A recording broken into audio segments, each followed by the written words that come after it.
Episode 152 of the 77 Club. Harry, start with the socials. The Wall 77 Club on Facebook and Instagram, at 77 Club Podcast on Twitter, YouTube, Spotify, iTunes. Please subscribe. Live on YouTube, of course, with Dan Bayliss. Hello, Wolves fans. And Jack Williams. Hello there. Harry, we will start with the Black Country Derby. And on reflection, I think we probably would have taken a point beforehand. We wanted some changes. They made some changes, but people didn't seem happy post-game. How did you feel post-game? Yeah, I was pretty happy with the performance, although it feels strange saying it because I did really want to win, but I was happy with the starting lineup. We called for it, and we did say last week, well, I said I didn't think Nuno would do that. I thought it'd be a really similar team to Burnley. So in that aspect, I was really happy. I thought all the kids played really well. Otasawi, it was weird. I was surprised he was out on the right for a start, on the right of the free. But Vitinha was a shout for man of the match. And if we could defend a bit better and maybe put the ball in the net a bit more clinically, if that's even a word, we probably should have won that game, in my opinion. It was nice to see us attack too. I'll just do a rundown of the team very quickly. Patricia in goal, Semedo, Cody, Sace, Aït-Nouri, Dendoncker, Neves, Otasawi, Vitinha, Traore, Fabio, Silva. Now, Jack, you were probably the most surprised out of the group then, because you would have put your house on there not being any changes.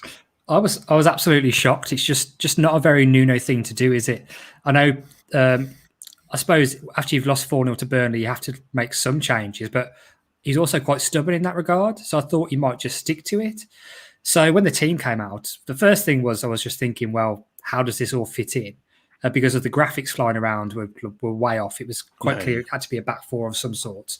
And then Otasawi was playing on the right, like they say, and it's just not what I was expecting, really. But that first half, we played really, really well. We took the game to them. We were much by far the better team. The kids chipped in. I thought Neves had a really good first half, personally. I think a few people shouted him out. And a bit of luck involved, but we go in 1-0 up at half time, and you're thinking, this has been really, really good. And then we're just unfortunate that they have probably about 15, 20 minutes at the start of the second half where we let them back into the game. And the reason for that is you're looking not at the kids, but you're looking at blaming the senior players again and blaming the defence. Sace loses his man, doesn't he? You can say Semedo probably should have done more to stop the cross as well, but Sace loses his man and they score the chance. They had a few before then as well, but it's just annoying really, because now all you're seeing over Twitter is, although we were much the better team, they're going down, we're staying up. It's the, you haven't beaten us since 1996, whatever it was. I love it because they're obviously so scared of losing that record that they've made sure they're going to be in a different division and not playing us next year. I mean, that's really, really honest to the cause, isn't it? Well, I mean, you've mentioned in there, so I've got to go over to the wingback correspondent, haven't I? Dan, how did the wingbacks do? Well, there weren't any. I actually thought Aït-Nouri had a superb game. Yeah, I read Martin's comment as well. Evening, Martin. I agree with you, but I'm not going to. I don't drop the C-bomb that often. That's not true. He does. Not in live broadcast. No, that's true. Yeah, compliance. I thought Aït-Nouri had a very good game, as did the other youngsters, but I thought Aït-Nouri was very good. We mentioned before we went live, I wanted a Neil Warnock comment, and it was do you remember? Oh, if you don't pick up the spare man, I take the fucking blame. Yeah. Right, because I've seen this a few times now this season with Semedo. He sits quite narrow, which means that he's marking his man on the inside, but it lets free balls come into the box. Now, that is either Nuno's fault for making us stay narrow, or Semedo's fault for getting himself in too tight and letting a free ball come into the box. I'm happy for it to be either party. I'm not out to get Semedo. It's either party. One of them is wrong. It's either Nuno how he set it up, or Semedo for getting too narrow. But it's one or the other. Because the amount of times we've done it, the amount of free balls we let come into the box. I mean, Sace is completely at blame for losing his man. But if you let balls like that just get swinged into the box, you're asking for massive trouble. You are asking for big shit. So no matter what you think of what Sace did, and yeah, he did lose his man, we're opening ourselves up. How did you buy that you'd have to stop the balls coming in? But I mean, I can remember watching it, and I remember just saying, as soon as he hit the cross, I was like, what a ball. And then it was obviously bang. Yeah, we should have done better trying to stop the cross, but for me, it's Sace completely. The lad who headed it in was completely on his own. Sace wasn't even looking over his shoulder. I don't know if he knew he was there. And it happens way too much. And just before that, the goal was coming, wasn't it? Just before that, I think Rui pulled off them amazing saves and the double saves or in and around the goal. But yeah, for me, Sace was shocking again. He's been so bad in defence, especially against Burnley. He was as well. Not Cody so much. I thought Cody was okay, but we just look shaky. We always look shaky with at the back, don't we? We know that's the area we've got to improve. And I'm just annoyed that we didn't go on and get a second, because when we come out for the second half, just before they scored, we actually had a chance, didn't we, when we ran through? But Mike Dean become bloody with his whistle, didn't he? He was giving a foul every 2 minutes. That one with Fabio, like hardly touched them. Twice he did it. Yeah. He went over, and he's given the foul every time. So I'm just annoyed we didn't kill him off. But once we didn't get that second, they just come on to us then and eventually got the goal, didn't they? Which was annoying. So the substitution that actually did us over in the end was the referee being substituted, wasn't it? Yeah. Because it was all going fine until it happened. Just wasn't a foul, was it? Like, how can you go past your man, him fall over? Oh, yeah, cheers, thanks. We've been in. Absolutely in. I agree. Yeah, I don't think that's even the worst one. The worst call was when Gibbs White tried to take that quick free kick. There was no 3-on-1. He fell. Yeah. He was, the foul was literally where he fell down. He gave the foul. Why can't he take that immediately? Just because it's a good advantage. He played a good pass. The only reason he called that back was because it was a good pass. In my opinion, that's a terrible bit of refereeing. So why when you're on the receiving end of a foul and it's exactly the ball's in exactly the place where the foul was committed, can you not take it straight away? And we had a 3-on-1 then. It was an absolutely great pass. Gibbs White, to be fair to him, when he came on, really, really good, I thought. I think when you look at it on balance, it was what we were saying last week, really, wasn't it? That this is a real opportunity for the youngsters and particularly 2 out of 3 low knees as well that did well. I mean, we haven't mentioned him that much yet. Vitinha. Turns out, Harry, we've had like prime Rivaldo on the bench all this time, and you've been calling it for weeks, and I haven't seen it myself, but you know, on reflection, that game against Albion, he's got to be signed, I think, now. Oh, well, it's mad to think he's only started a couple of games, isn't it, really? When he puts on that show, and he must not be showing it in training because he'd have been in there earlier. And he ran the show at the times. He's so positive on the ball, so skillful. The little flick he did through to Semedo, which eventually set up Fabio Silva, was just like that noise Sam made there is orgasmic, wasn't it? It's one of them. You watch it, and that's why you love football.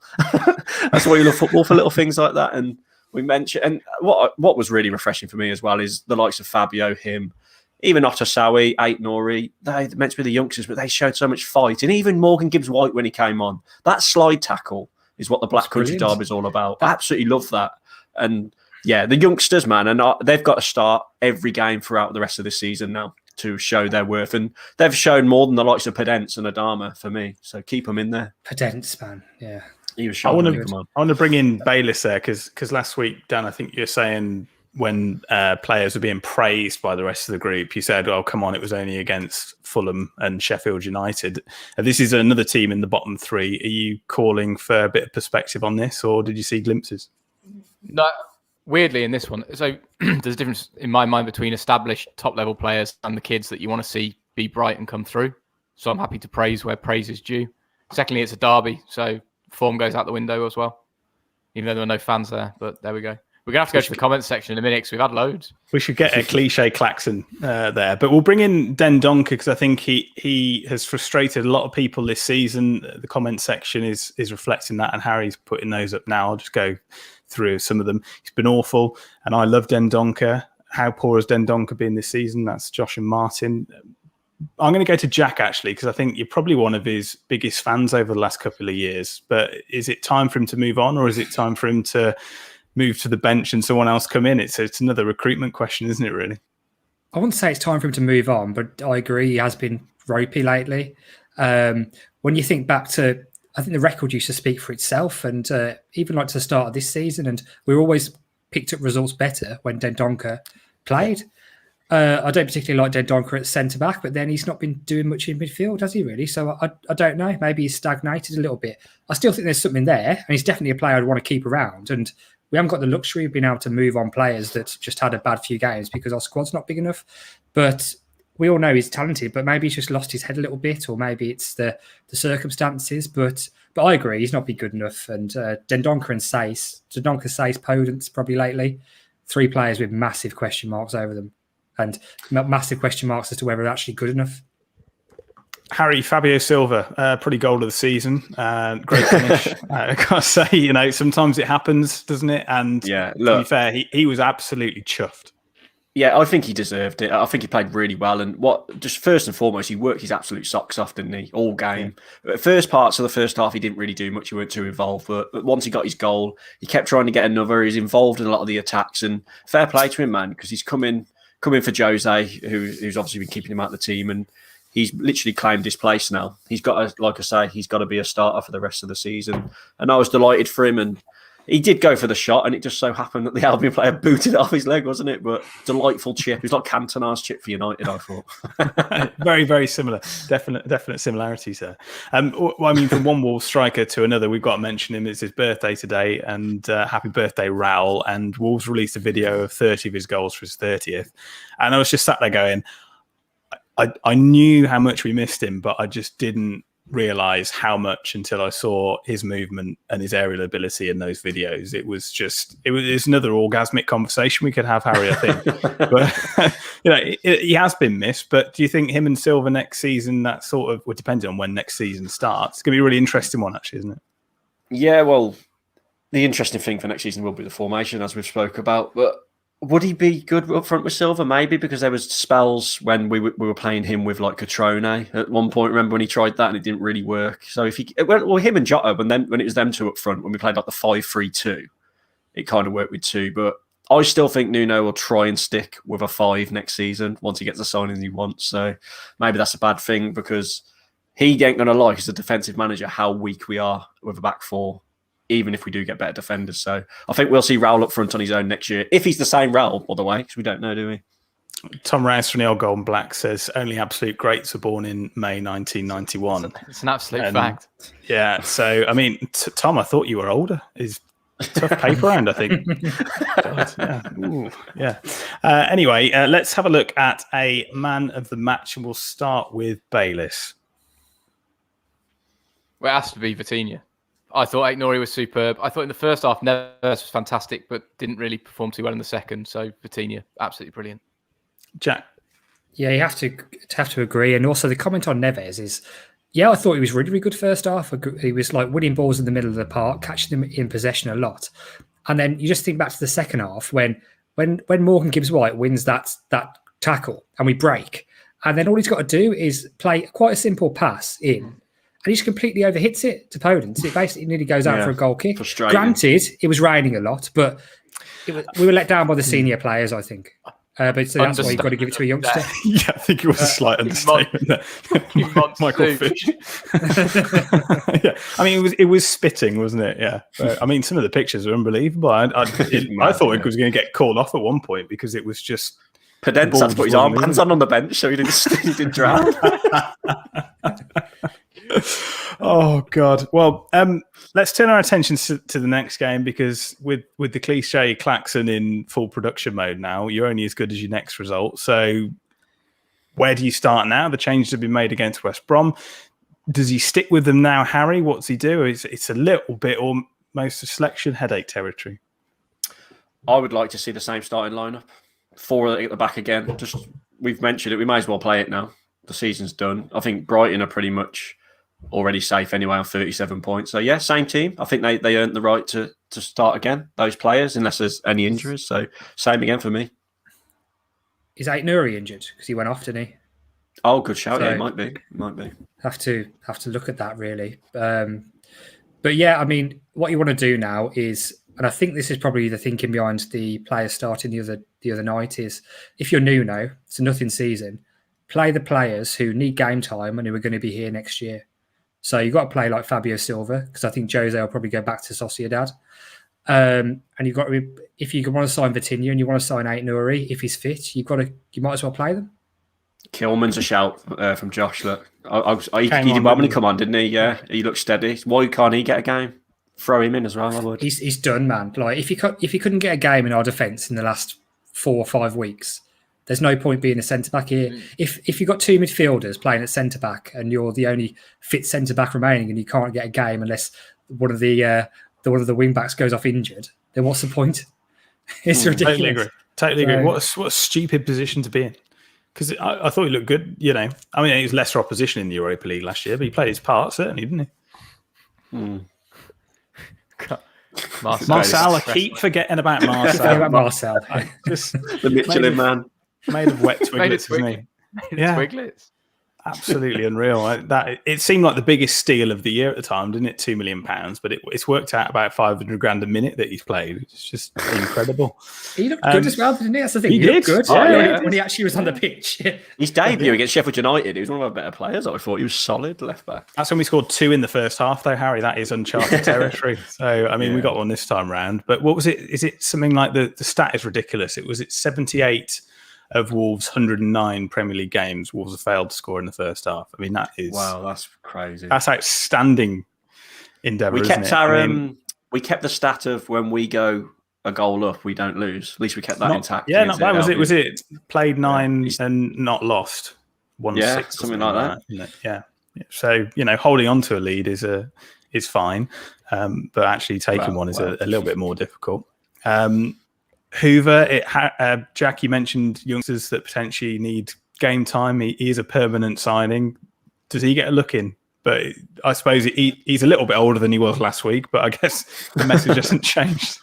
I just remember the last game that he started. Was it against Man City? I can't remember when was it he started, but he just looked Man United. Yeah. That was his last start. Yeah, I can't remember what game it was, but I remember I thought he looked a little bit like a liability. So I don't think he's quite ready yet, to be honest. I know he's still young, but I'd be more inclined to play the others over him. But maybe he's someone you need to loan out. But I don't think he's there yet. It's just come back to me now, Jack. So yeah, it was City, but the one game I actually thought he did do okay was Man United away when we lost right at the death. I remember he started that game. But yeah, like you say, too young still. But is he? Do we try him? Because we have signed him, and now's the time to probably give him a go.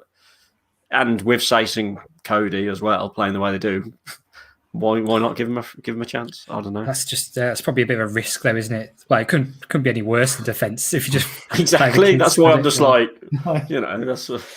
It's almost experiment time, isn't it, Bayliss? I mean, from the Brighton game this Sunday, it's 4 games in 2 weeks essentially, finishing on that Manchester United game. So they are going to come thick and fast. So you imagine that there is going to be some chopping and changing to do. So is this about sort of season management almost when you've got to cram those last 4 games in? It looks like the last one is potentially obviously going to have fans in from that ballot. So, it's a great opportunity.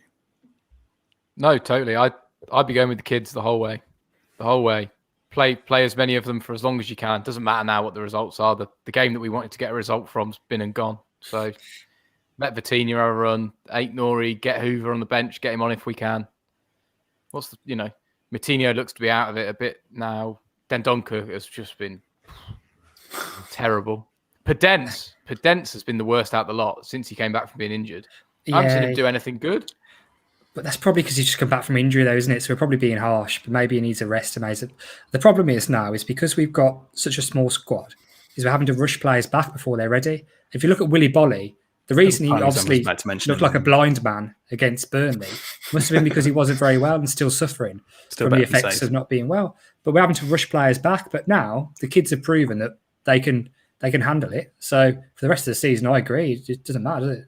Just play them. They need game time for next year. I think you're right. Adama's been frustrating as well against Albion. Exactly right. Right. But what do you do? How do you solve a problem like Adama? I mean, Bayliss, you said on the podcast before, haven't you? He's the Dante Wilder of football because he'll be doing nothing for 90% of the game and then in 40 seconds can turn it on his head. But is that enough for him to stay in the side? When we're winning and losing and drawing games by a goal, then you sort of want it. But he's frustrated me the last couple of weeks, to be honest. And I'm a massive fan of Traore, huge fan of his. He frustrated me against the Albion. If there was ever a game you want him to do something, Jesus.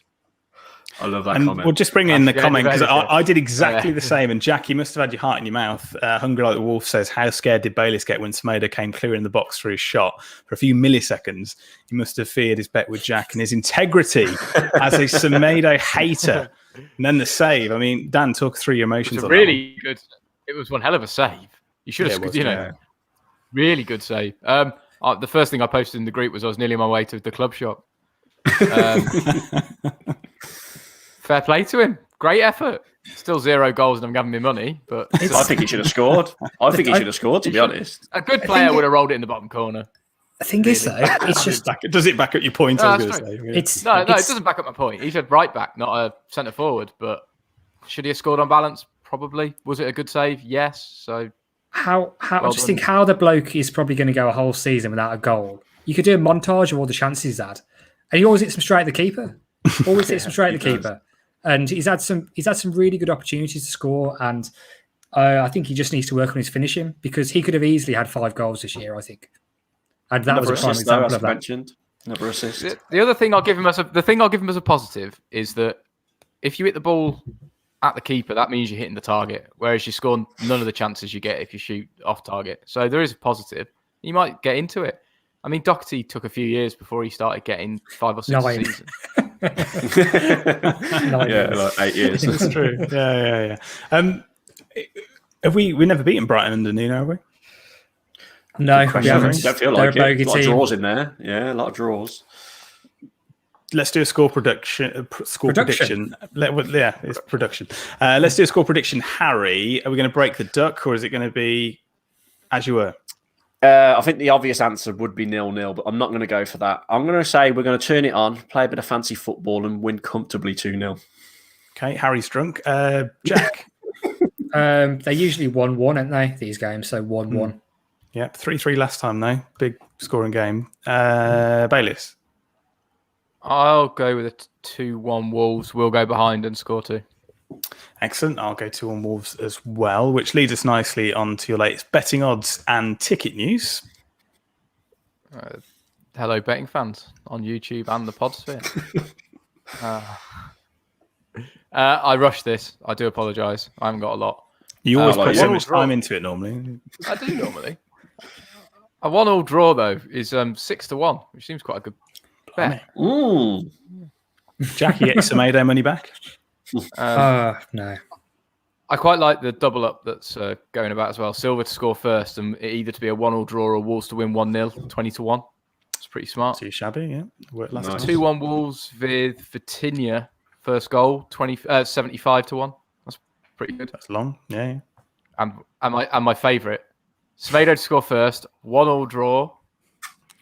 I mean, 300 to 1 dropping every week, to be fair. So, what was it, 175 last week? I think I'm going to go 150 this week. Oh, May. It's 240 to 1. Wow, I think there's actually a bit of value there. Like he's had a few chances, and 1-1 seems the pretty sensible prediction. He's saving his hat trick for Man United, Dan. You do know that. Imagine if you went. That's the only one on the ground not cheering. Be on the pitch. Yeah, just sat there. Jack's got your ticket news. Have I? There ain't much to say, is there really? But the ballot, mate. The ballot's closed. That's it now. You're done. Yeah, yesterday that was. Yeah. There's rumours flying around on the Twitter sphere that 12,000 people entered. Could just be nonsense. I don't know. So depending on the capacity, whatever it is, would it be 8,000? We don't know yet. So I mean, the restrictions are aside from it, so it's almost like a separate pilot scheme, really. So as long as we go into the next stage of the lockdown easing on the 17th of May, we'll obviously find out who's won the ballot, essentially, and then you'll have a window to actually buy the tickets as well. So, I mean, people might not go. I love the way we have to. There's a window to buy the tickets when we rode bloody 3 games from a season ticket from a year and a half ago. We've got to pay for the tickets, but okay. So yeah, we'll see how that goes. But I'm on the fence about it, really, because if I get a ticket, I'll go. But if I miss out, it's not the end of the world. Would you go if it was just you? Just me on my own? Yeah, I probably would, to be honest. Yeah. So. Oh, whatever. Yeah, you got it, haven't you, really? Right. Some live ticket news there that I didn't know. 12,000 on the waiting list, apparently. Really? Going to Hungary Wolf. Is that true? Yeah.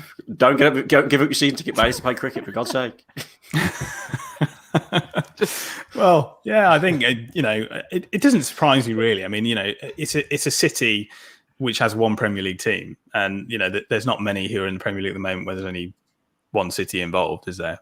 So I think that does make a difference. I mean, it's not the biggest city in the world, is it, Wolverhampton? But, it's not like Birmingham and stuff. We've got obviously 2 in there this season. Only 1 next season, though, unfortunately. Shame. But let's move on to some other stuff. I mean, we've been mentioning transfers, and the former Everton, Norwich and Wigan Athletic defender Matt Jackson has taken up an exciting and progressive new role at Wolves as the club's first strategic player marketing manager. Does anyone know what that means? First, I'll open to the floor. I mean, if you can help me out there, that would be great. It's like one of those job titles where someone's just been given a job and they've had to pick, like, just give him a role, just give him a title, give him something. We'll call it strategic marketing football man. No, it's like I don't even know what it is. He has to go into Gareth Southgate and pitch a picture of Conor Cody and say he's for England. That's what marketing is. It's selling players, isn't it? So that's probably not like the truth. He's not like the new Felwell. He's not like that sort of role. No, I heard. I think what it is it's to do with players, helping players who are leaving the club or going out on loan and making the transition smoother. Now, I immediately thought, reading between the lines, that this means there's going to be like a mass clear out in the summer and they're going to want to get rid of a few players, which could still be possible, but I don't know whether it's more actually about getting good loans for the development players and getting them decent spots and these sort of thing. I don't know. It's funny you should say that, because talking about players going out and making that as smooth as possible, and by reading between the lines, you would think that you want to be a little bit more proactive in getting rid of players so they have a little bit more time on their contract and they're worth potentially a little bit more money. But I can't think of anybody under Nuno that has moved on without bringing in some sort of profit, aside from the really awful player, your Bonatinis or your Mirandas and stuff, a couple £1 million players that you sort of probably don't mind seeing go by the wayside. But I don't know, Harry, what was your first thought when you saw it? I was confused. I was like, we are now. I don't know what it means, but I'm guessing he's just. I reckon it does mean there's a lot going out the door, even if it's just loans. So he's got to be. He's got to drive Morgan and Brittany to Swansea. That's his first job. We're not slagging him off anymore. After that, he's done all right, man. To be fair, he did a great tackle. Bad about Gibbs White. Yes, she was liking all the tweets as well. So we're a friend this week. Oh, excellent. Well, that's some good news, isn't it? Jack, you mentioned it a couple of weeks ago that we need to make better use of the loan market, and that is through, I guess, doing it as your day job, because I think if anybody had offered us Jesse Lingard when he was made available by Manchester United, you said no thanks. Obviously, West Ham have reaped the benefits of that. So do you need someone on the inside almost? Do you think he's going to be sort of in charge of going, actually, we should look at these England players? I don't think so, because I'll be very surprised. I know we need to move forward, and if we move forward, we're going to have to start taking established players rather than young players. But in terms of the loan market, we've got this sort of policy of loan and try before you buy sort of thing. So we try and bring players in from overseas for a year on loan to see if they can cut it. And then if they can, then you take them in. So I know we've spoken about this a few times, but you think looking at Aït-Nouri and Vitinha, who are both on loan, after particularly recent performances, I'll be shocked if both of those aren't made permanent. I think they should be. Bayliss, if you had taken this role, would you think, oh my God, I'm in for a really, really busy first day? Because it could be a clean-up operation. Hungry Like the Wolves made the point, currently 17 loan players out on loan. More to go. How It's got to be a bit of a rejig, hasn't there? Because it just hasn't been good enough on the pitch. So there's got to be a bit of a refresh. I mean, we've tried the transition there and we ballsed it up. So we're going back to what we know. He has got a bit unlucky, I know we've all got frustrated, but Jesus, to get that many injuries whilst trying to change the way you're playing in grounds with no fans in, it's just a bit of a shit show. You'd hope, right? But we need to cut the wheat from the chaff. You'd hope that if they brought him in to get people out nicely, you'd hope that means a lot of coming in, wouldn't you? You'd hope there's going to be a lot of new faces then. So, but we can dream. We can dream. Let's go through I'm literally on Wikipedia, just finished writing the article myself. Players out on loan at the moment: Jordao, Catrone, remember him? God, yeah. Vinagre, Campana. He'd be sold. Bonatini, why is he still here? Oscar Burr, Sarkic, on loan at Shrewsbury. Conor Ronan, I really rated him, but I think that was back when we were a bit shit. So that's probably why I have strong feelings towards him. Rafa Mir, there's probably a case for Rafa Mir in there. He'd be sold there.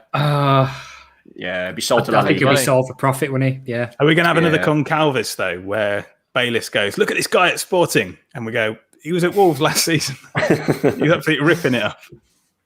Yeah, I think Vinagre will be sold as well. So we'll get a decent money for them, maybe. What did we sign Rafa Mir for? Like 1.5 million? I bet we get about 10 million. for him. We get about 10 million he's for banging him. Isn't he? He's banging him, Yeah, isn't he? yeah, we get good money for him. And, you know, any mid-table Spanish team will be like, oh, yeah, we'll give you probably more than that. I reckon we could get 15 million for him. It's a little bit difficult, isn't it? Because, I mean, we are out of a pandemic potentially as well, which is by no means over. And it does seem to be playing with transfer fees a lot of the time. I mean, probably not as much as we like to, because it's a bubble I think everyone was expecting to burst, but I don't think it will.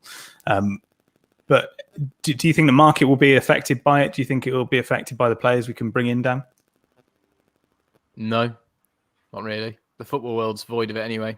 The people that own and run and finance football clubs, the ones that want to succeed, have got the money anyway, regardless.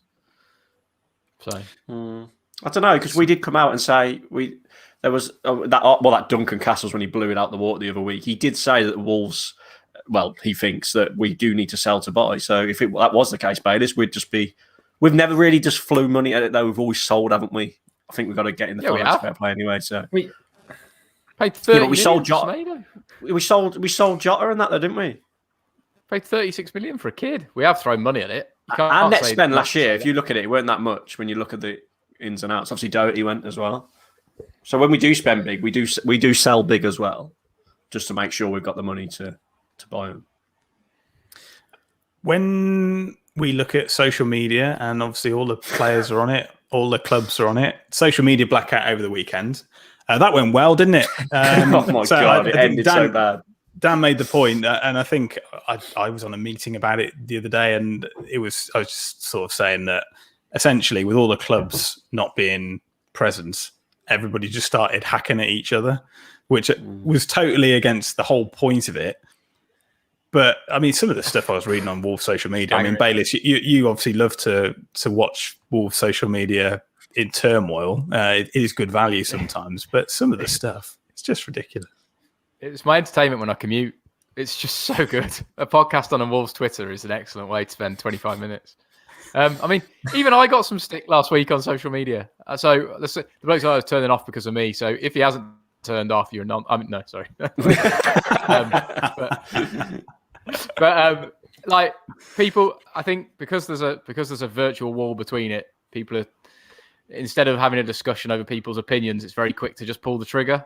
And I think everyone's been guilty of it at the time, as probably we have in Twitter spats in the past. But it's not particularly pleasant to have a go at someone. And you can disagree with someone's opinion and choose not to listen to it, or choose to have a view against it and discuss it. If we all sat here and discussed and got on and agreed on the same point, firstly, it'd last 10 minutes and it'd be fucking boring.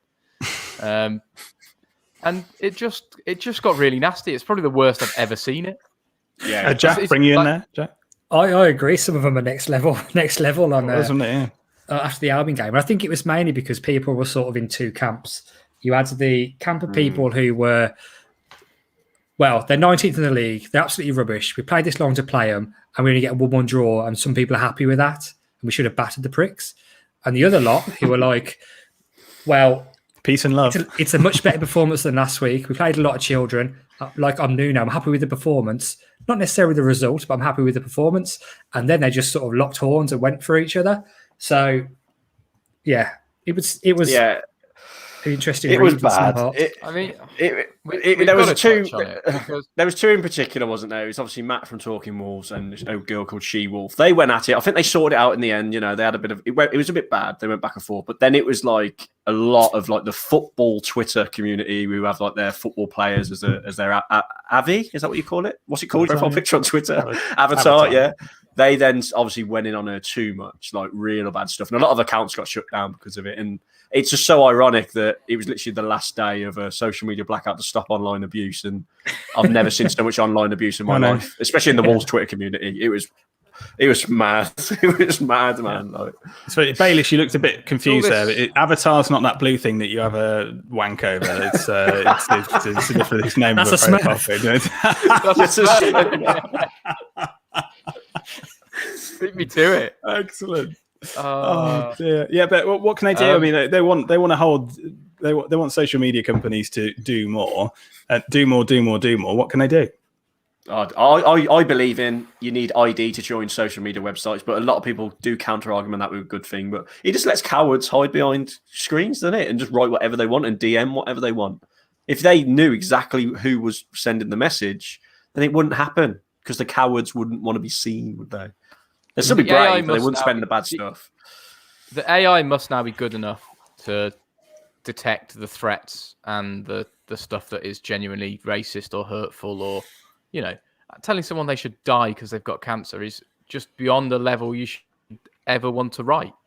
Yeah. I mean, well, I don't know why you'd ever feel the need to do that. You'd never say it to her, would you? If they were stood with her in a room, they'd never say it to her. No. I mean, a lot of these people would probably never be in a room with a woman anyway, but that's probably beyond the point. But they wouldn't know what to do. But the thing is, it's just, I agree, it's just so easy to make a new account, isn't it? They shut an account down, you just make another one within seconds. So it's impossible to police. You think the amount of Twitter or Facebook accounts that must be made every minute, it's going to be thousands and thousands, if not more. And you just have to. And how do you police that? I'm not on the but side I'm sure of the they big could watch companies, all the unverified ones. I think you should have to verify it. But then the thing is, right, you think that, and then suddenly you make Twitter and Facebook, you have to verify yourself, and the amount of users on there depreciates very quickly. And then how do they sell advertising? That's the problem with it. So that's the catch-22, isn't it? But I just don't think. Why don't people get in their minds like life's been hard enough for the last 12 months? Why do you have the right as a blue egg to go and call someone whatever you want and tell them to die or whatever? It's just. Oh yeah, I agree. It staggers me. I just don't get it. Like, I don't think. I mean, I know a lot of some fan channels. Like, I guess we're a fan account. Did the social media blackout as well? And honestly, I was just like, what is the point? I get the sentiment and that, and it's a nice thing to do. It's nice to show you care, but for a local journalist with 1,000 followers to do it and think he's having an impact, it just makes me laugh. So I don't know why they even bothered. It's just stupid. Well, I'd happily say it. If you... I was just thinking we only post about once a week anyway, so we do a blackout 6 out of 7 days. So last Friday, right? Last Friday, I posted like a link to our podcast, and I did it, and I didn't realise it was within the blackout, I'll be honest. And then I saw like people tweeting saying, I saw one tweet, I won't name who it was. It was someone from another podcast, and they were like, the audacity and people thinking they're, I don't know, something along those lines. I can't believe that people are still tweeting out who are meant to be like fan channels and that. And I was just thinking, mate, you think you're way bigger than what you superiority complex. Yeah, he said whilst using social media during the blackout. Yeah, well, it was obviously his own profile, but he was referring to like fan channels as if we're going to have an impact on it. Jesus Christ. There's probably about 10 people. There's about 10 people watching this, and we might get. Oh, it's just exactly. We've got 2,500 Twitter followers. It's not changing the world. Exactly. I just think we need to get to a position now. Look, if you disagree with what we say, this is why we've come live. Have a referendum. We want comments. No. We want comments. Like, we want comments. We want DMs. We're happy to have a conversation with you. Calling us knobs and telling us we're pricks and not real fans doesn't help anybody. You can do it. It's your choice. But come on. Come and have your say. Yeah, I know. I am. But where are you, Zach Bailey? I must say though, when someone does criticise you do flip out a lot. You have flipped out sometimes. You are. You're like, I'm gonna fucking give me that Twitter account. We have to like log you out of Twitter before you say, Dan, don't go on Twitter. No, don't go on Twitter. There's a few times we've had to say, no, Dan, don't post that. Yeah, we've had to like ban you from posting anything. Can I change, man? Now I'm. I am Martin. There we go, Martin. He's in. Martin says you are a knob. I'm also the sort of knob that like chat with you and get you a pint and we can discuss it. That's I won't ever tell you I want you to die. That is true. I mean, I wonder if Jeff Shee's going to be asked about it because you've got until next Wednesday, which is the 12th of May, to get your fans in because he's doing a Q&A. So, what question made him do that? What question would you ask? I'll start with Harry. What would you ask Jeff Shee? Well, I did send one, and I saw at first that people were annoyed. You had to send your supporters number to send one, which I found strange. I don't see the problem in that, but I did. I just put, I said, hi, Jeff. I think I put, hi, Jeff. I said, it looks like you care about us at the moment as fans. I just want to know you're still in it for the long haul, even though the negativity's been very hard lately. Cheers, Harry. Cheers, Harry. What's your favourite drink? Yeah, that's true. Yeah. Jack, what would you ask Jeff Shee? Oh, I don't know. Is it true that Harry Redknapp thought you were a ball boy? No, probably the same as everybody else would ask. Like, is there going to be investment in the summer to move us on to the next level as promised? And is there any danger that either the pandemic or Fosun getting bored is going to stagnate the progress we've made? I'm sure that was a big question that was asked a lot. Yeah. I bet, that'd have been Bayliss, one of the top ones. What do you reckon? What would your question be? Why aren't Freddo's 10p anymore? Well, that is outrageous, isn't it? I mean, inflation's probably got something to do with it. Mine And has raw more to do with the material. actual club.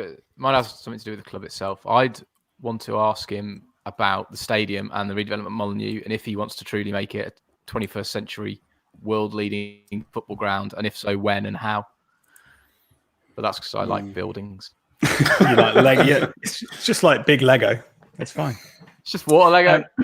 It's just water Lego. Excellent. Right. Well, I think we're going to leave it there because we've exhausted everything to talk about. I mean, there was a couple of fixture confirmations that have been confirmed. So the clash at Goodison Park against Everton, that's Wednesday, the 19th of May, 6 p.m. That'll be on Sky Sports. 4 days later. And it's the Manchester United game kickoff at 4 o'clock on Sunday, the 23rd of May. Otherwise, we'll leave it there for this week. Thanks for watching. If you watch on YouTube, it's great to have your company. But we also say goodbye to Harry Mansell. Yeah, thank you, everybody. See you in a bit. Jack Williams. Bye, everybody. And Dan Bayliss. Goodbye, Wolves fans. And it's goodbye for me. Goodbye. Ta-da.